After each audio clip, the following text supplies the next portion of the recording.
welcome back to our YouTube channel. You are watching your biology mentor Nidhi. So आज हम लोग शुरू करने वाले हैं हमारा क्लास 9th बायोलॉजी का सिलेबस, जिसमें हम सबसे पहले कवर करेंगे the fundamental unit of life. Okay, so अब the fundamental unit of life basically हमें जितने भी लिविंग ऑर्गेनिजम्स हैं इस अर्थ पे एग्जिस्ट करते हैं या फिर जो एक्सटिंक्ट हो चुके हैं उन सब की बेसिक थ्योरी यानी कि बेसिक जो सबसे छोटी यूनिट है उसके बारे में स्टडी करने वाले हैं. ठीक है, so without wasting any further time we are directly going to start from the very beautiful chapter the fundamental unit of life. तो सबसे पहले हम लोग बात करेंगे हु डिस्कवर्ड. ओके, सबसे पहले हम लोग बात करते हैं the fundamental unit of life क्या होता है. इतना आपको पता होना चाहिए. The fundamental unit of life is known as cell. ठीक है, अब बारी आती है. So now what we have to talk about first is who discovered cell.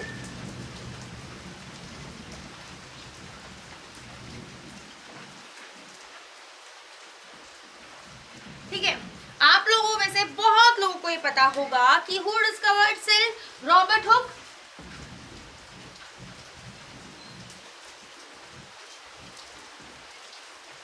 ठीक है, कौन से ईयर में डिस्कवर किया था? Year is also very important. In the year 1665.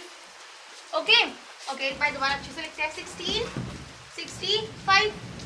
अब कहाँ पे डिस्कवर किया था इन्होंने एग्जैक्टली? इनके पास इन्होंने एक खुद का हैंडमेड माइक्रोस्कोप बनाया था. अब जो हैंडमेड माइक्रोस्कोप था उसके अंदर मतलब ये होता है जैसे छोटे से बच्चे को कोई नया सा खिलौना दे देते हैं हम लोग, तो दिन भर जो है उसके साथ खेलता रहता है, उसके साथ एक्सपेरिमेंट करता है. तो सेम रॉबर्ट जो हुक थे उन्होंने जो अपना माइक्रोस्कोप बनाया था उसके साथ वो दिन रात एक्सपेरिमेंट करते रहते थे. ठीक है, एक दिन क्या हुआ, उनके जो माइक्रोस्कोप के नीचे एक्सीडेंटली एक कॉर्क का पीस आ गया. अब कॉर्क क्या होता है? बेसिकली कॉर्क जो होती है वो होता है आपका जो पेड़ होता है उसकी जो छाल होती है, इनकी बार्क होती है, उसका एक पीस आया. ठीक है, सो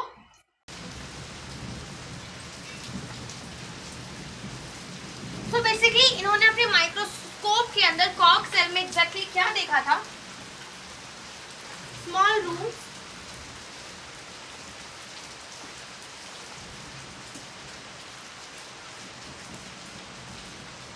STR मींस स्ट्रक्चर. ठीक है, सो इन्होंने कॉर्क सेल के अंदर क्या देखा था? Small rooms like structure.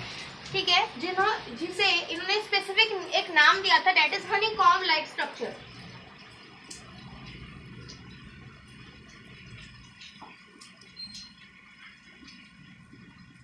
जिसको इन्होंने नाम दिया सेल.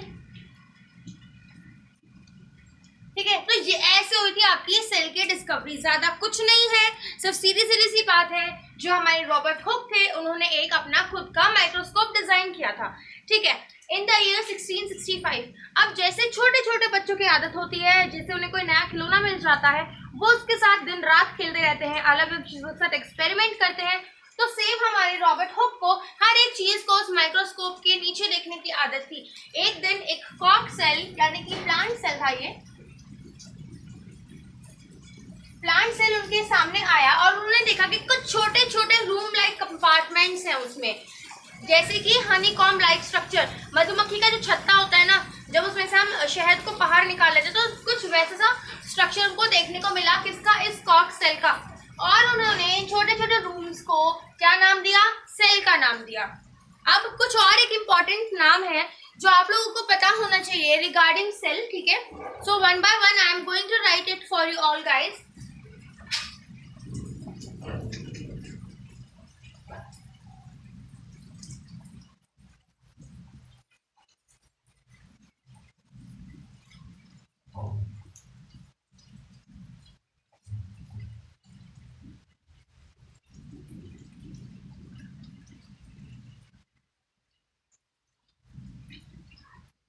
अब आपकी जो एनसीईआरटी है उसमें 3 मेन साइंटिस्ट का नाम दिया गया है. तो सबसे पहले I am going to write all the scientist name. ठीक है, तो सबसे पहले साइंटिस्ट जो थे वो हमारे थे Livon hook.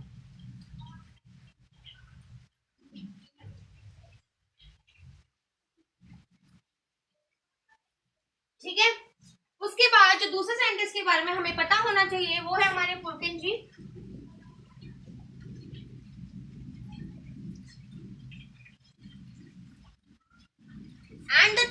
scientist is Robert Brown.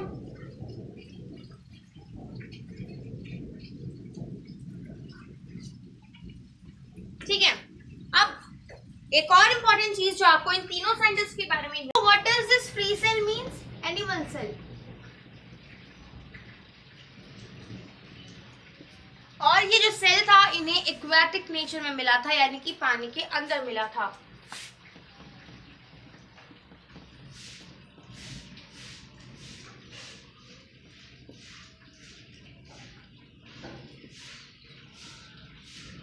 ठीक है, उसके बाद पुरकिंजी ने क्या डिस्कवर किया था? पुरकिंजी ने डिस्कवर किया था हमारा प्रोटोप्लाज्म। प्रोटोप्लाज्म को हम साइटोप्लाज्म भी बोलते हैं। सो ही डिस्कवर्ड प्रोटोप्लाज्म।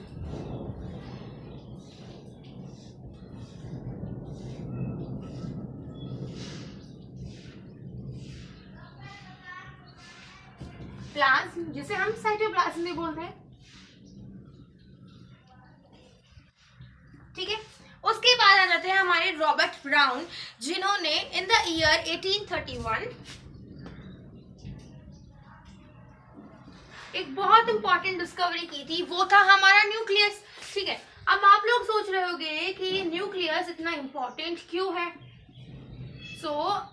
जैसे अब हमारी बॉडी का ब्रेन होता है, हम सबके पास ब्रेन होता है, ठीक है, वो ये डिसाइड करेगा कि हम लोग क्या एक्शन परफॉर्म करें, क्या कब हमें सोना है, कब हमें खाना है, कब हमें पढ़ना है, कभी टीवी देखना है। तो ये सारी चीजें जितनी भी है वो सारा हमारा ब्रेन डिसाइड करता है। ठीक है, वो हमारी बॉडी को जो है इंस्ट्रक्शन देता है परफॉर्म करने के लिए। तो सेम जो हमारा सेल है उसका ब्रेन होता है हमारा न्यूक्लियस। वो जो सेल है वो न्यूक्लियस जो है वो सेल को इंस्ट्रक्शंस देगा, अब आपको ये काम करना है, अब आपको ये काम करना है। ठीक है, और भी बहुत सारे इंपॉर्टेंट फैक्टर्स हैं न्यूक्लियस के जो हम लोग डिटेल में पढ़ेंगे, जो हम लोग न्यूक्लियस वाले टॉपिक को सेपरेटली पढ़ने वाले हैं। ठीक है, so he discovered nucleus, the brain of the cell. Okay, so अब आप लोगों को मैंने बता दिए हैं बहुत सारी इंपॉर्टेंट चीजें। ठीक है, सबसे पहले इस सेल को किसने डिस्कवर किया, उसके बाद फ्री लिविंग सेल को किसने डिस्कवर किया था। देखना, ये जो सेल है रॉबर्ट हुक ने जो डिस्कवर किया था वो डेड सेल था। आफ्टर डेट हमने बात की पुरकिंजी के बारे में, कौन से, और याद रखना कौन से ईयर में उन्होंने क्या चीज डिस्कवर किया है। तो पुरकिंजी ने 1839 में प्रोटोप्लाज्म या फिर साइटोप्लाज्म को डिस्कवर किया, और रॉबर्ट ब्राउन ने 1831 में डिस्कवर किया था हमारा न्यूक्लियस। ठीक है, तो ये चारों के चारों साइंटिस्ट के नाम और जिस ईयर में इन्होंने काम किया है प्लस क्या डिस्कवर किया है, ये आपको फिंगर टिप्स पे याद होने चाहिए। अगर मैं आपको रात को उठा के पूछूं कि बेटा बताओ डिस्कवरी किसने की, तो आप लोगों के दिमाग में छपा होनी चाहिए ये बात कि सेल की डिस्कवरी रॉबर्ट हुक ने की थी। ठीक है, न्यूक्लियस की डिस्कवरी रॉबर्ट ब्राउन ने की थी। ठीक है, और फ्री लिविंग सेल या फिर एनिमल सेल की डिस्कवरी लिवॉन हुक ने की थी, और जो हमारा प्रोटोप्लाज्म था उसकी डिस्कवरी की थी हमारी पुरकिंजी ने। अब सेल थ्योरी मतलब एक ऐसी थ्योरी जो कि सेल को पूरी तरीके से डिफाइन करने वाली है, वो थ्योरी होती है हमारी cell theory.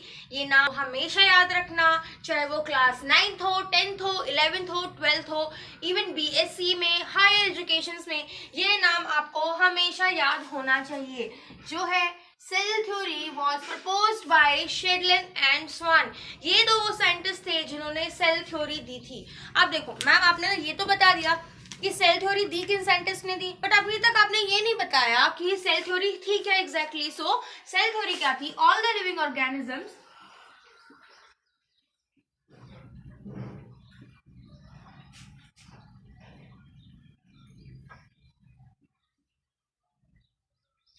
all the living organisms are composed of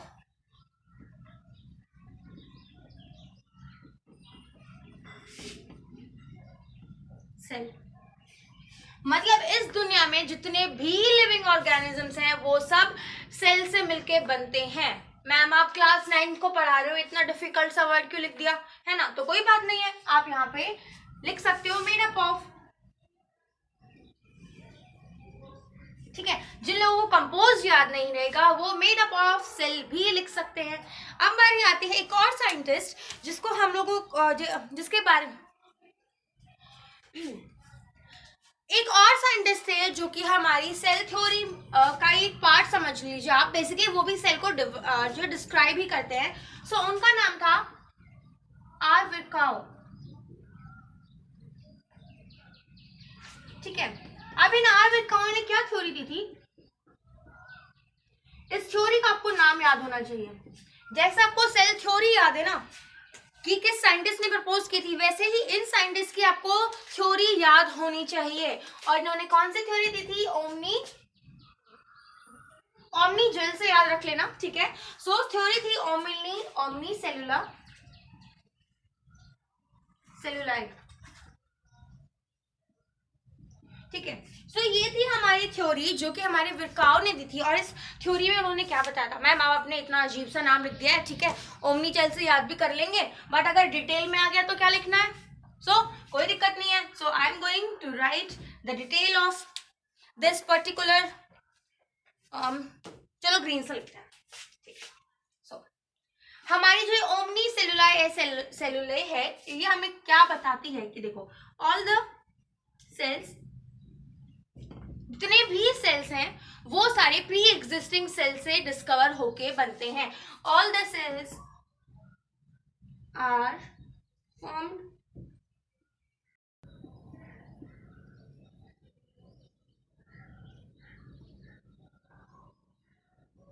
ठीक है, सो जो हमारे आर विरकाउ थे उन्होंने ये बोला था कि जितने भी सेल्स आज की डेट में प्रेजेंट है वो कहीं ना कहीं हमारे जो पहले एग्जिस्ट करते थे सेल उनसे बन के आया था। अब इन सब लोगों ने बेसिकली सेल के बारे में ही बात की थी। सो अब क्वेश्चन आता है कि अब मैंने आपको सारे साइंटिस्ट बता दिए, सारी थ्योरीज बता दी है। सो आप जरा मुझे इस क्वेश्चन का आंसर दे दो जो इस चैप्टर के नाम में लिखा है, why the cell is known as the fundamental unit of life। अब जिसको आंसर पता है फटाफट से वीडियो पॉज करके एक बार कमेंट सेक्शन में जरूर लिखना। ठीक है, और अगर आप लोगों का आंसर मेरे से मैच करता है, so what you have to do, you have to give a clapping for yourself. So question क्या है, सबसे पहले तो क्वेश्चन लिखते हैं हाईलाइट करके, why cell is known as the fundamental unit of life.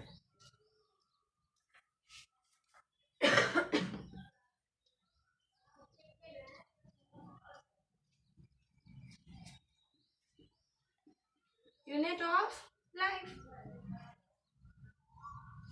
ये क्वेश्चन का आंसर आप सभी लोगों को बहुत अच्छे से याद होना चाहिए। सो अब देखो क्वेश्चन में आपसे पूछा है कि फंडामेंटल यूनिट क्यों होता है सेल। सो देखो जो कोई भी लिविंग ऑर्गेनिज्म होती है उसकी सबसे छोटी जो यूनिट होती है वो होती है सेल, और वो यूनिट खुद में इतनी जो है डेवलप्ड होती है कि वो सारे के सारे फंक्शंस परफॉर्म कर सके। अब देखो मैंने आपको हिंदी में समझा दिया, मैम पेपर तो इंग्लिश में लिखना होता है, सो कोई दिक्कत नहीं है, हम इंग्लिश में लिखेंगे। अ सेल इज द स्मॉलेस्ट, ठीक है, क्या मैंने अभी आपको बताया कि जो सेल है वो सबसे स्मॉलेस्ट होता है, उसके बाद होता है बेसिक यूनिट ऑफ लाइफ। ठीक है, इतना तो हमने एज इट इज क्वेश्चन से लिख लिया है। अब आगे क्या लिखना है,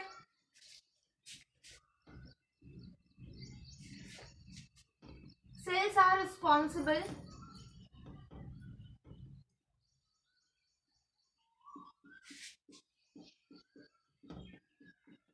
अभी जैसे मैंने आपको बताया कि जो सेल है वो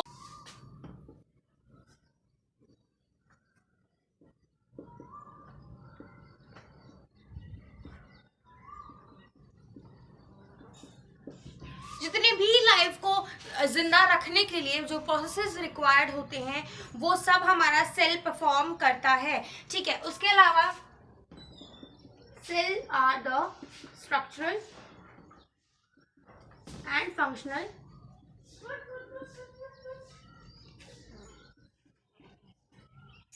यूनिट ऑफ लाइफ। ठीक है, अब एक और इम्पॉर्टेंट चीज आपको पता होनी चाहिए कि जो सेल है, अभी आपने देखा कि यार विरकॉन ने बोलता है कि ये प्री एग्जिस्टिंग सेल से मिलके बना होता है। इसका मतलब जो ये सेल है ये खुद में इतना सफिशिएंट है कि ये खुद से रेप्लिकेट कर सके। So cell can replicate itself independently.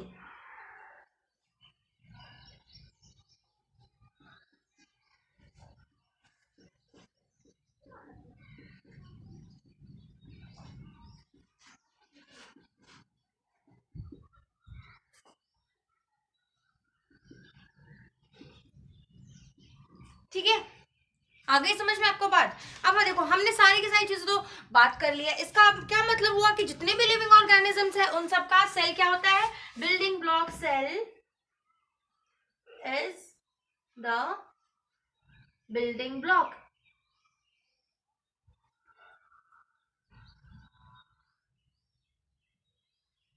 Okay, अब फटाफट से नोट्स कर लीजिए आप ये सारी चीजें।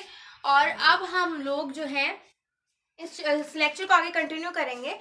बेसिकली अब हम लोग जो है बात करने वाले हैं कि जो हमारा सेल है, जैसे अब आपको पता है जितने भी ह्यूमन बींग्स हैं वो भी दो कैटेगरी में डिवाइड होते हैं, मेल एंड फीमेल। ठीक है, अब जैसे कि ये सेल है तो इसको भी हमें डिवाइड करना पड़ेगा कैटेगरी के वाइज। तो सबसे पहले हम लोग बात करेंगे, हम लोग यहाँ पे क्लासिफिकेशन करने वाले हैं सेल्स की।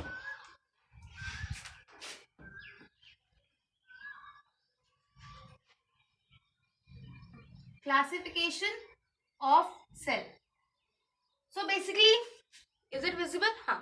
सो बेसिकली अब हम लोग जो है दो टाइप की क्लासिफिकेशन पढ़ेंगे। सो नंबर 1 होगी on the basis of number.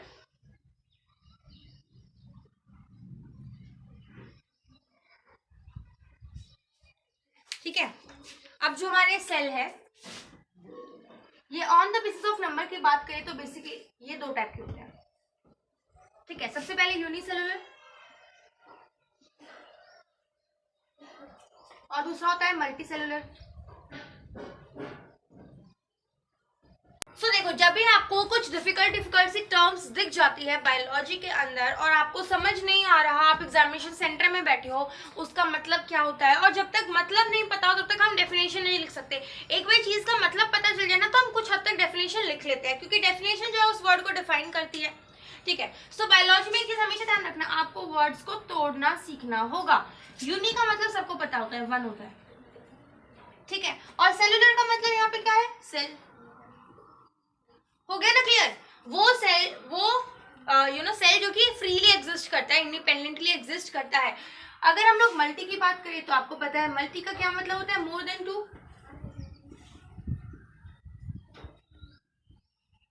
और अगेन सेलुलर इज सेल। सो क्या आप लोग मल्टी सेलुलर और यूनिसेलुलर की डेफिनेशन लिख सकते हो? सो देखो unicellular organisms are those who have only one cell।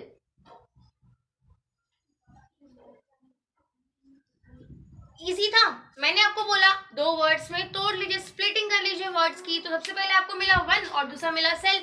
अब फटाफट से डेफिनेशन लिख दो। Unicellular organisms are those who have only one cell. अब एग्जांपल, क्योंकि कोई भी डेफिनेशन जो है वो आपके एग्जाम्पल्स के बिना इनकम्प्लीट होती है। सो एग्जाम्पल आप लोग ले लीजिए अमीबा, पैरामीशियम,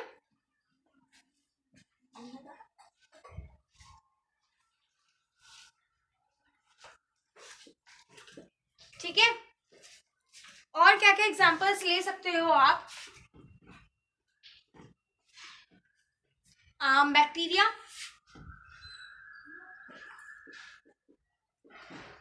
ठीक है। अब बारी आ जाती है मल्टी सेलुलर ऑर्गेनिजम्स की। तो जैसे कि आपने देखा मोर देन 2 सेल्स है तो definitely multi cellular organisms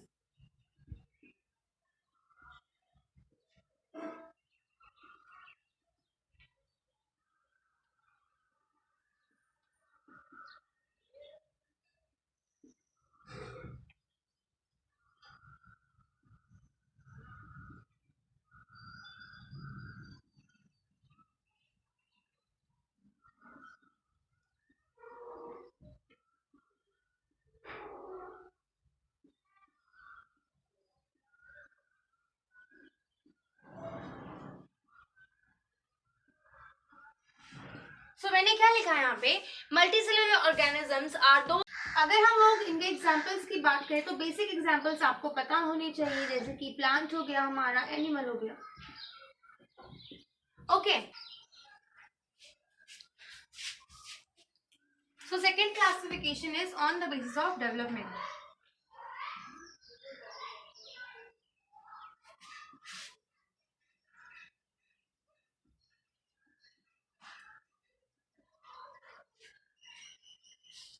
so on the basis of development में भी हमारे पास दो टाइप के जो है ऑर्गेनिजम्स होते हैं, ठीक है। एक होते हैं यूकैरियोटिक्स और दूसरे होते हैं prokaryotics.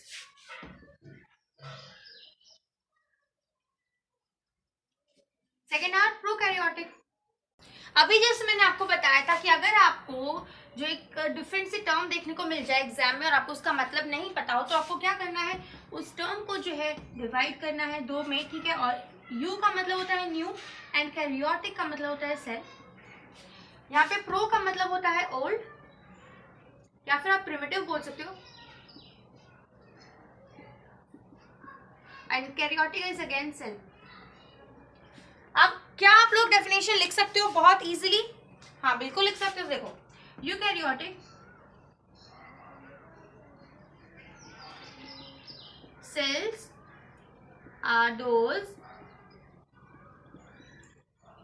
which have well defined nucleus, well developed लिख लीजिए।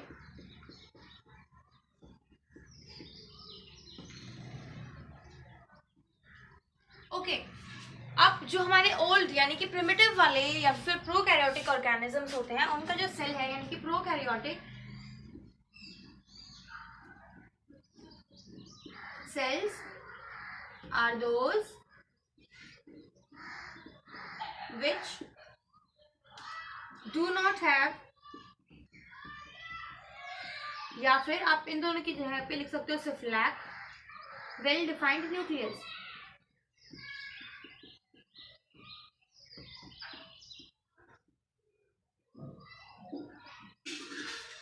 ओके, समझ में आ गई बात? नाउ अगर हम लोग एग्जाम्पल्स की बात करें, ठीक है, सो एग्जाम्पल्स में आप यूकैरियोटिक्स में लिख सकते हो। आपके पास बहुत सारे एग्जाम्पल्स हैं, जैसे कि एनिमल्स हो गए, प्लांट्स हो गए। एग्जाम्पल एनिमल, प्लांट्स, और अगर sorry I have written it in wrong way. Examples हो गए एनिमल्स एंड प्लांट, ठीक है। ये हो गया हमारे यूकैरियोटिक सेल्स के ऑर्गेनिजम्स के एग्जाम्पल। और अगर हम प्रोकैरियोटिक की बात करें तो एग्जाम्पल आ गया जाएगा हमारे यहाँ पे बैक्टीरिया। सो यहाँ पे हमारी जितनी भी क्लासिफिकेशन थी सेल की, ऑर्गेनिजम्स की, वो हम लोगों ने कंप्लीट कर लिए। आपका जो सिलेबस है उसमें हम लोगों को यूकैरियोटिक का डिटेल करना है, यानी कि यूकैरियोटिक ऑर्गेनिजम्स में जो यूकैरियोटिक सेल्स होते हैं उसमें क्या क्या कंपोनेंट्स प्रेजेंट होते हैं, मतलब क्या क्या चीजें प्रेजेंट होती हैं, उन सब के बारे में डील करना है, ठीक है। सो आई होप आप लोगों ने लिख लिया होगा। I am going to erase it.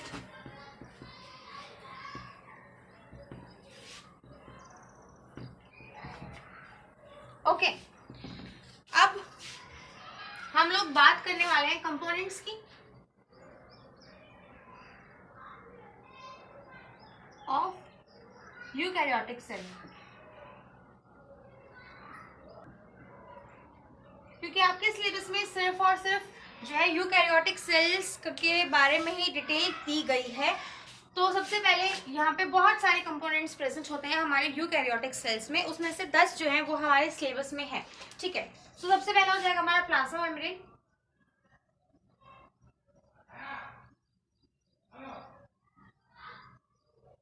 जिसे हम लोग PM से डिनोट करेंगे, ठीक है। सेकेंड हो जाएगी हमारी सेल वॉल। थर्ड है हमारा न्यूक्लियस। फोर्थ है cytoplasm. Fifth is endoplasmic reticulum.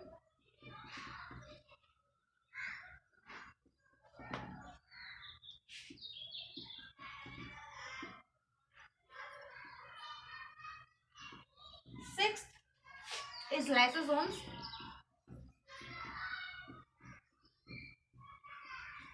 Seventh is mitochondria.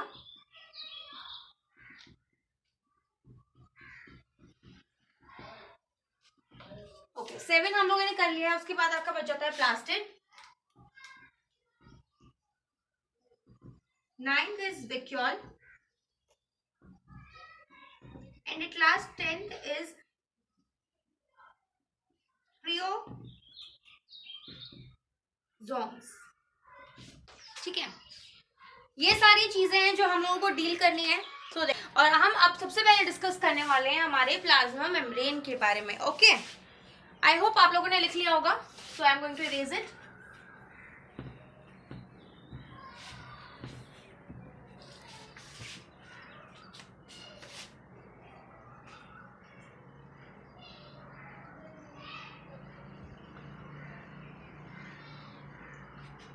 किसके बारे में बात करनी है हमें डिटेल में? प्लाज्मा मेम्ब्रेन के बारे में। सो सबसे पहला पॉइंट आपको पता होना चाहिए, it is outer covering of cell.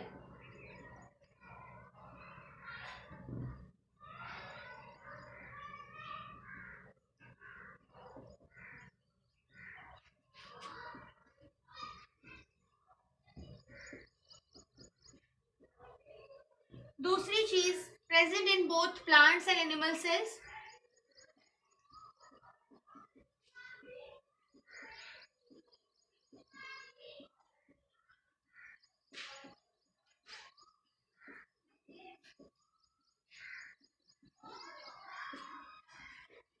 ये तो क्या कहाँ पे प्रेजेंट है? अब जो है हम लोगों को बात करनी है इसके कैसे बनता है। ठीक है, एक मिनट, मार्कर चेंज कर लेते हैं। हाँ, made up of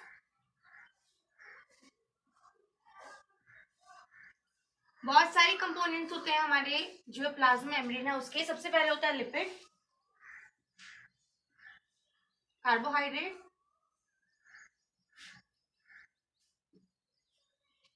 protein. Okay, और जो last component, okay, last component जो है हमारा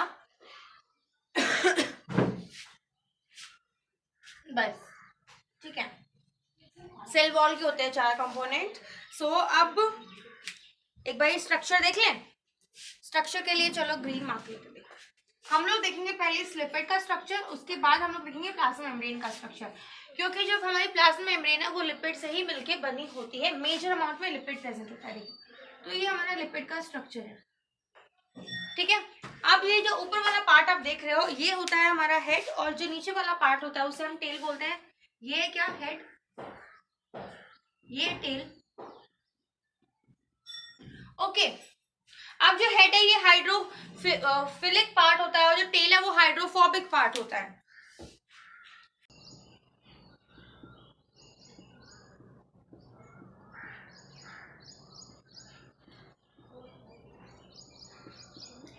अब फिर से मैम प्रॉब्लम हो गई, अब हमें तो नहीं पता हाइड्रोफिलिक और हाइड्रोफोबिक क्या होता है। सो अगेन क्या करना है आपको, वर्ड को करना है स्प्लिट। हाइड्रो का मतलब होता है वाटर और फिलिक का मतलब होता है लविंग।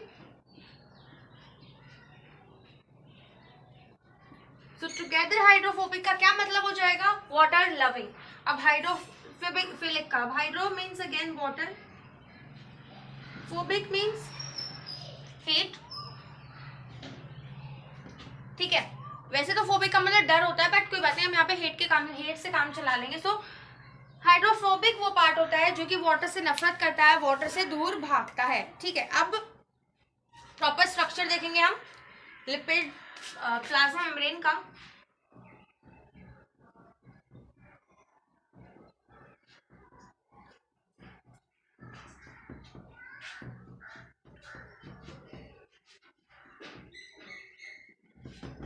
सो ये है हमारी प्लाज्मा मेम्ब्रेन। ठीक है, जैसे मैंने आपको बताया था ये वाला पार्ट कौन सा है, हाइड्रोफिलिक,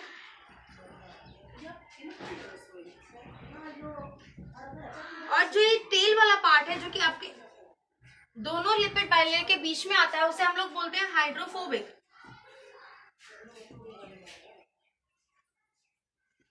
जो ये अरेंजमेंट थी यानी कि हेड साइड ऊपर होगा और टेल साइड जो है हमेशा जो है दोनों लेयर्स के बीच में होगी। ये इसी वजह से जो हमारी टेल्स है वो वाटर फोबिक होती हैं, यानी कि वो कभी भी वाटर को पास नहीं होने देंगे। अगर हमारा जो वाटर है सॉरी जो टेल पार्ट है ये हमेशा लिपिड बाइलेयर के ऊपर होगा। उसके बाद हमारे जितने भी प्रोटीन्स प्रेजेंट होते हैं ना वो भी यहीं पे प्रेजेंट होते हैं, ठीक है। ये हमारे प्रोटीन्स हो गए, हमारे प्रोटीन चैनल्स होते हैं कुछ, ठीक। सो अभी आप लोगों को जस्ट मैंने बताया कि क्या है, it is a lipid bilayer.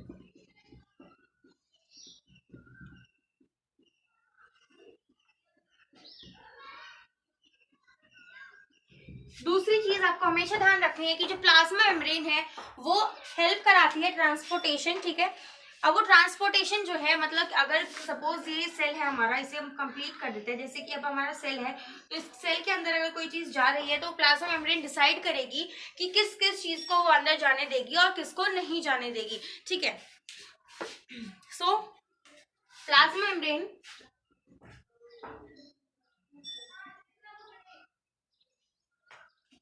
is selectively permeable.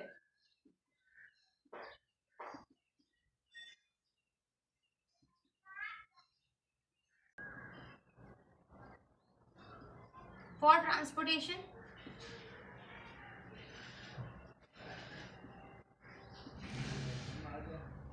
ठीक है, in the form of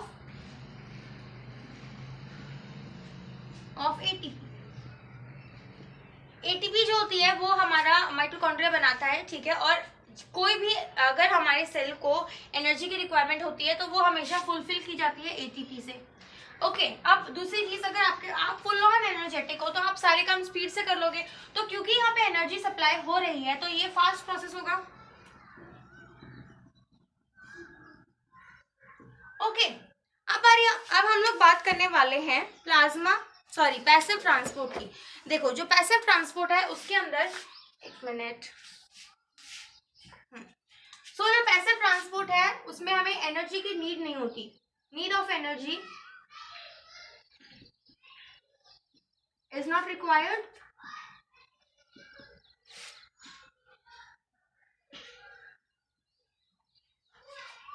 दूसरी चीज, क्योंकि अब हम यहाँ पे एनर्जी सप्लाई करा ही नहीं रहे हैं तो वो जो प्रोसेस है वो स्लो होगा।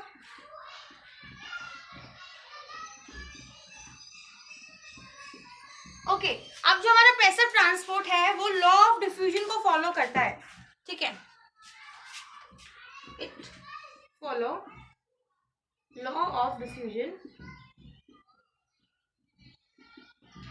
लॉ ऑफ डिफ्यूजन क्या है हमें तो नहीं पता, तो हम बताएंगे आपको। लॉ ऑफ डिफ्यूजन क्या होता है, मूवमेंट होती है,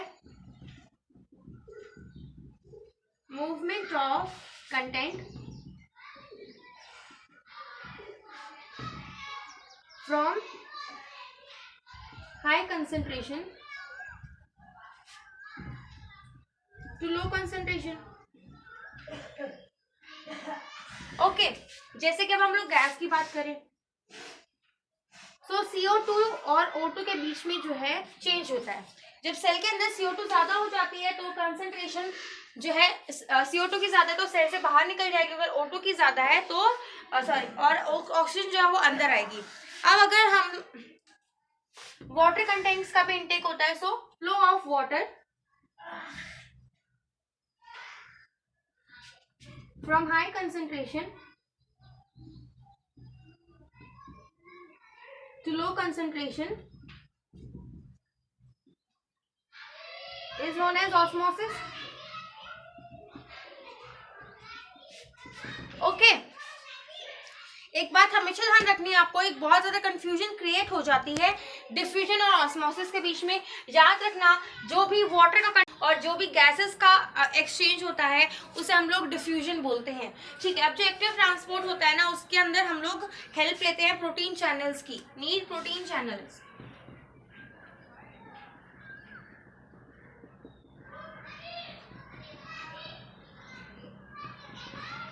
ओके, एक और चीज होती है जिसे हम लोग बोलते हैं फैसिलिटेटेड डिफ्यूजन। ज्यादा डिटेल में नहीं है आपके सिलेबस में, बस इतना समझ लीजिए। फैसिलिटेटेड डिफ्यूजन में हम लोग सेल जो हमारी मूवमेंट होगी मटेरियल्स की, उसमें हम लोग किसी स्पेसिफिक प्रोटीन चैनल का या फिर प्रोटीन पोर की हेल्प से जो है डिफ्यूजन कराते हैं। ओके, नाउ अब हम लोग देखो ट्रांसपोर्टेशन तो हो गया, अभी जरा हम लोग इरेज कर देते हैं।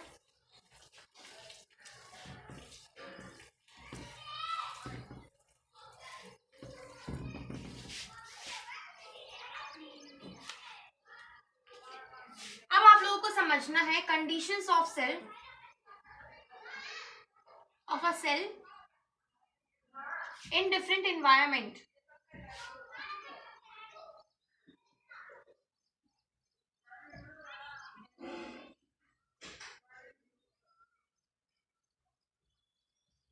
Okay, so condition of cell in different environment से आपका क्या मतलब है? देखो हम एक पर्टिकुलर सेल लेंगे, जैसे हमने ये सेल ले लिया, इसको हम तीन अलग अलग कंडीशंस में रखेंगे। तीन अलग अलग कंडीशंस प्रेजेंट होती है, ठीक है। सबसे पहली कंडीशन होगी हमारी हाइपरटोनिक। आप लोग बोलोगे मैम हमें नहीं पता, बताएंगे। दूसरी कंडीशन होती है हाइपोटोनिक और तीसरी कंडीशन होती है आइसोटोनिक। सबसे पहले हम लोग, मैं आपको बताने वाली हूँ कि जो हाइपोटोनिक है ये क्या होता है, हाइपोटोनिक क्या होता है और आइसोटोनिक क्या होता है। सो हाइपोटोनिक होता है जब कंसंट्रेशन ऑफ मीडियम ज्यादा होती है सेल की कंसंट्रेशन से। When concentration of medium is high then that of cell. जैसे अभी आप लोग देख लो, किशमिश चीनी के पानी में और जो नॉर्मल पानी है उसमें जो चीनी का कंटेंट है वो ज्यादा होता है, जिसकी वजह से कंसंट्रेशन जो है वो ज्यादा होती है, ठीक है।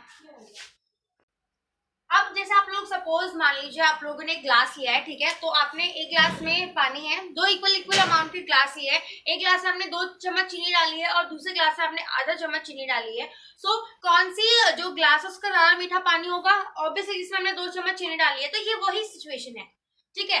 मतलब जो सेल है उसके पास सिर्फ आधा चम्मच चीनी है और जबकि हमारे जो सराउंडिंग मीडियम है उसके पास 2 चम्मच चीनी है, कुछ ऐसा आप समझ लीजिए।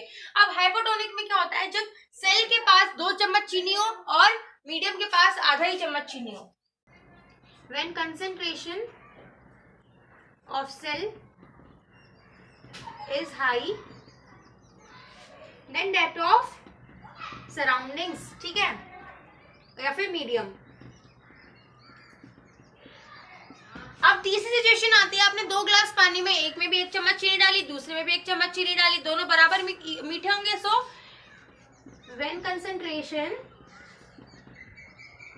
ऑफ सेल एंड मीडियम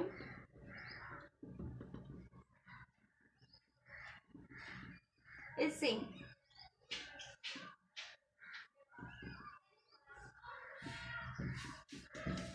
अब एक एक करके हम लोग अपने जो 3 हमने कंटेनर्स बनाए हैं इसमें जो है हम लोग मीडियम फिल कर देते हैं और ये वाला सेल को हम एक एक करके जो तीनों कंडीशंस है इसमें पुट करके देखेंगे। तो एक ब्राइट कलर का मार्कर और ये हो गया आपका सेल, ठीक है। यहाँ पे आपने रख दिया अपना दूसरा सेल और यहाँ पे आपने रख दिया तीसरे कंटेनर में सेल्स। अब जैसे आपको बताया कि मूवमेंट होती है across plasma membrane with through concentration gradient. अब क्योंकि जो इन्वायरमेंट बाहर का इन्वायरमेंट है उसकी कंसंट्रेशन बहुत ज्यादा है, तो जो सेल है वो उसे बैलेंस आउट करने की कोशिश करेगा, जिसकी वजह से क्या होगा, जो सेल का जितना भी पानी है वो बाहर निकल जाएगा, जितना भी कंटेंट है साइटोप्लाज्म का वो बाहर निकल जाएगा, जिसकी वजह से क्या होगा, सेल जो है श्रिंक हो जाएगा। दूसरी सिचुएशन होती है कि जब जो है सेल में कंटेंट ज्यादा होता है तो वाटर कहाँ से कहाँ मूव करता है, बाहर से अंदर जाएगा उसे बैलेंस आउट करने के लिए। इस कंडीशन में क्या होगा, हमारा जो सेल है वो स्वेल हो जाएगा। जैसे अगर आपने कभी देखा हो, आप किशमिश को पानी में भिगो देते हो तो थोड़ी देर बाद जो किशमिश है वो पूरी मोटी मोटी हो जाती है। पहले कितनी मतलब एकदम श्रिंक सी थी, भुजी हुई थी, बट अब वो एकदम फ्रेश फ्रेश हो जाती है। आइसोटोनिक कंडीशन में क्या होता है, कुछ अमाउंट अंदर भी आती है और सेम अमाउंट बाहर भी जाती है, दोनों चीजें हो रही है। सो नेट मूवमेंट जीरो होती है।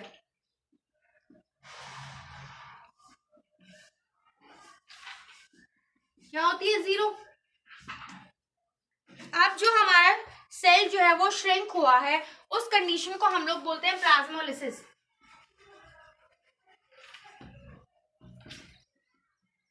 ओके, जब भी सेल से जो पानी बाहर जाता है और वो श्रिंक हो जाता है उसे हम लोग प्लाज्मोलिसिस बोलते हैं, ठीक है। और जब सेल स्वेल अप हो जाता है तो उसे हम लोग साइटोलिसिस बोलते हैं।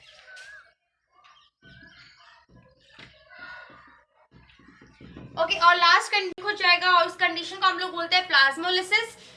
हाइपोटोनिक में जो सेल है वो स्वेल अप हो जाता है, उस कंडीशन को हम बोलते हैं साइटोलिसिस। और आइसोटोनिक सॉल्यूशन में कोई भी चेंज नहीं आता है, no net movement shown, so no net change. अब नेक्स्ट जो ऑर्गेनेली हम बात करने वाले हैं वो है हमारी सेल वॉल, ठीक है। अब जो सेल वॉल है वो सिर्फ और सिर्फ प्लांट सेल में होती है प्रेजेंट। सो एक बात अभी से पहले हम लोग लिख लेते हैं, सेल वॉल कहां पे प्रेजेंट है, ओनली इन प्लांट।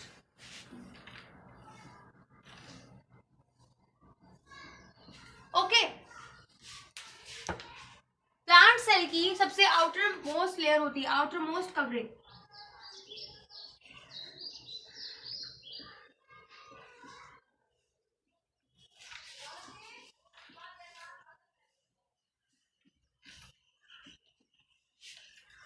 सेकंड, हमें इसको डिस्कवर किसने किया था, इसको डिस्कवर किया था हमारे रॉबर्ट हुक ने।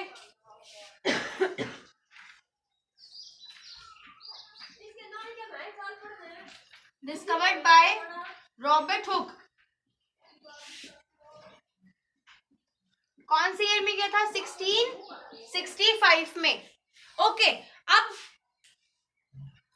किससे मिलके बनती है हमारी जो सेल मेम्ब्रेन है, सेल वॉल जो है उसके कंपोनेंट्स लिख लेते हैं। देखो, सेल वॉल के बहुत सारे कंपोनेंट्स होते हैं, ठीक है। तो सबसे पहली चीज cellulose made up of number 1 cellulose, number 2 actin, 3 carbohydrate,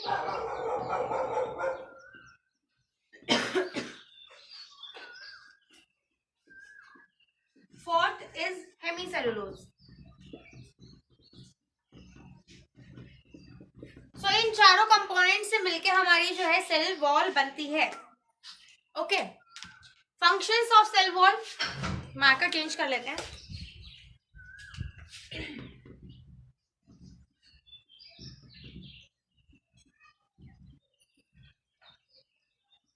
एक और पॉइंट आप यहाँ पे ऐड कर लीजिएगा, डेड सेल होता है ये, dead part of the cell.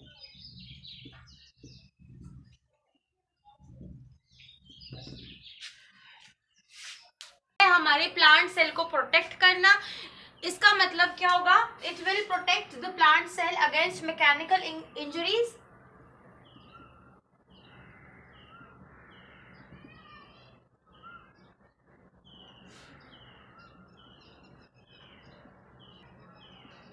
Mechanical injuries क्या होते हैं, जैसे चोट लग जाना, कोई टहनी टूट जाती है, ठीक है, कहीं पे कट्स लग जाते हैं, तो ये सारी चीजें हो जाती है मैकेनिकल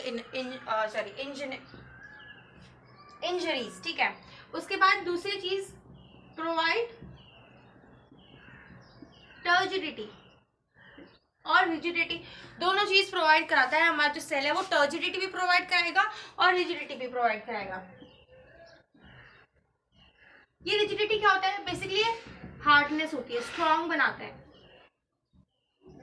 ठीक है। तीसरा फंक्शन जो है ये ऑस्मोटिक प्रेशर को बैलेंस आउट करता है, बैलेंस ऑस्मोटिक प्रेशर।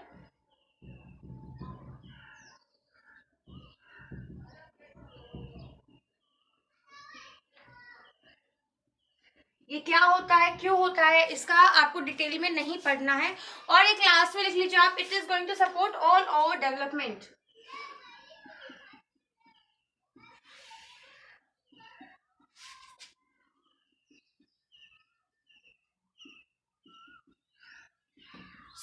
बस आज हम लोग इतना ही पढ़ेंगे, ठीक है। हम लोगों ने क्या क्या चीज पढ़ी है, सबसे पहले मैंने आपको बताया था कि सेल जो है वो किसने डिस्कवर किया था, ठीक है। मैंने आपको कुछ इंपॉर्टेंट साइंटिस्ट के नाम बताए थे, लिवॉन हुक, रॉबर्ट हुक, ये सारे। उसके बाद हम लोगों ने बात की थी कि जो सेल है वो हम लोग अगर उसकी क्लासिफिकेशन करें on the basis of number तो कौन से टाइप के ऑर्गेनिजम्स बनते हैं, और अगर हम लोग उसकी डेवलपमेंट के बेसिस पे बात करें तो कौन से टाइप के ऑर्गेनिजम्स होते हैं, ठीक है। उसके बाद हम लोगों ने एक एक करके जो है यूकैरियोटिक सेल का, जैसे कि हमें डिटेल गिवन है, तो हमने यूकैरियोटिक सेल की स्टडी स्टार्ट कर दी है। हम लोगों ने 2 टॉपिक कवर कर लिए हैं, सेल वॉल और सेल प्लाज्मा मेम्ब्रेन, ठीक है। बचे हुए अभी हम 2-3 लेक्चर्स में बाकी बचे हुए टॉपिक्स को कवर करेंगे। जितने भी हमारे पास जो ऑर्गेनेलिज मैंने आपको यहाँ पे लिखवाई थी उन सब के बारे में हम डिटेल में पढ़ेंगे। So that's all for today's lecture. I hope you enjoyed this lecture, and if you so, please hit the like button. If you are new to our channel, so please press the subscribe button and also on the bell notification icon. कोई भी problem हो इस particular जो मैंने आज को आपको आज पढ़ाया है उन सब चीज़ों में, सो प्लीज़ कमेंट सेक्शन में अपने कमेंट्स ज़रूर छोड़ के जाइएगा, ठीक है। और जो नोट्स हैं या तो आपने वीडियो के साथ साथ बना लिए होंगे, बट अगर आपने अभी तक वीडियो के साथ साथ नोट्स नहीं बनाए हैं, सो मैं उन मेरे हैंडमेड नोट्स जो हैं, जो मैंने स्पेशली आप लोगों के लिए बनाए हैं, उनका लिंक जो है मैं नीचे PDF फॉर्म में आपको प्रोवाइड करा दूंगी। आप वहाँ से डाउनलोड करके आप अपने नोट्स खुद बना सकते हो, ठीक है। अब हम मिलते हैं अपने नेक्स्ट लेक्चर में। तब तक के लिए stay positive, keep studying hard and keep yourself fit and healthy. Thank you.